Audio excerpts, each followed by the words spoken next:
Welcome back, Focus learners. Let's get right into today's explainer, where we're objectively diving into a recent, honestly pretty eye-opening report on Cook County's electronic monitoring system right in Chicago. We're going to be looking at the hard numbers, tracking some specific cases where things went wrong, and figuring out exactly where the blind spots are hiding in this whole setup. Okay, let's dive into this with a number. 250. Now, in a massive city justice system, you might think that's just a budget line item or a daily caseload quota. But no, that number represents human beings. Nearly 250 people who were placed on electronic ankle monitors, many of them dealing with active serious criminal cases, are currently completely unaccounted for in Chicago. It's a genuinely staggering figure, especially when you think about the whole point of an electronic monitor. It's literally there to keep a continuous, reliable record of exactly where someone is. Section 1. The missing monitor suspects.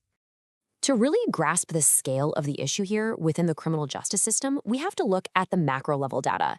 And what's really interesting about this is that when you look at the total population on electronic monitoring in Cook County, a full 8%, which is exactly 246 individuals, are entirely off the grid. Right? This isn't just a tiny rounding error. It's a statistically massive chunk of a system that is built strictly for location compliance. And remember, these folks have pending criminal cases. They haven't stood trial or been sentenced yet, and some are facing really serious charges.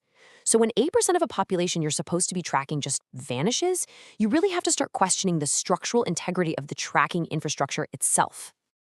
Moving to Section 2. Cases of system failure. Now, data without context kinda lacks impact, so let's zoom in from the macro statistics to the micro-level human consequences.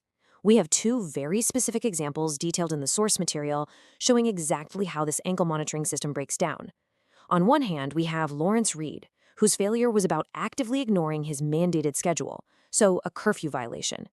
On the other hand, we have a 26-year-old whose situation was a mix of tech and behavior. His monitor battery simply died.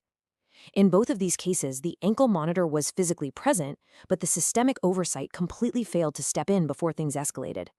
Let's look strictly at the facts reported in the Reed case. This individual had a deep history with the justice system, including 72 prior arrests. While wearing the monitor, the system actually registered him being out all night twice. But the critical failure culminated on November 17th. He violated his curfew again, and while he was off the grid, he committed a severe act of violence by setting a stranger on fire. The monitor did record the violation, but the response mechanism, it just didn't trigger an intervention in time to stop that tragedy. Then, in our second case involving the 26-year-old, things played out a bit differently. He simply didn't return home to charge the ankle monitor. The battery died, and the tracking system went completely dark. The events that followed, as detailed in the report, are absolutely tragic. While he was completely off the radar, a mother of 3 was pistol whipped, one police officer was killed in the line of duty, and another was left fighting for his life. In this scenario, that dead battery basically acted like a severed tie to the entire justice system. Section 3. How the alerts work.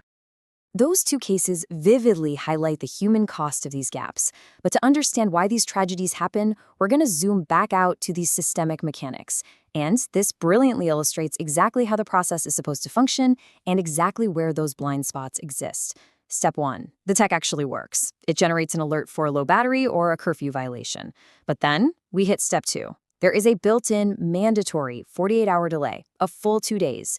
It's only at Step 3, after those 48 hours have finally passed, that a judge can officially issue an arrest warrant.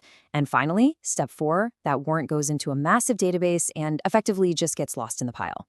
So why is that last step such a catastrophic bottleneck? Well, it really comes down to time and volume. That critical 48-hour waiting period gives someone a massive head start. I mean, by the time law enforcement is legally authorized to act, the trail is completely cold. On top of that, police are navigating a database flooded with literally thousands of active warrants.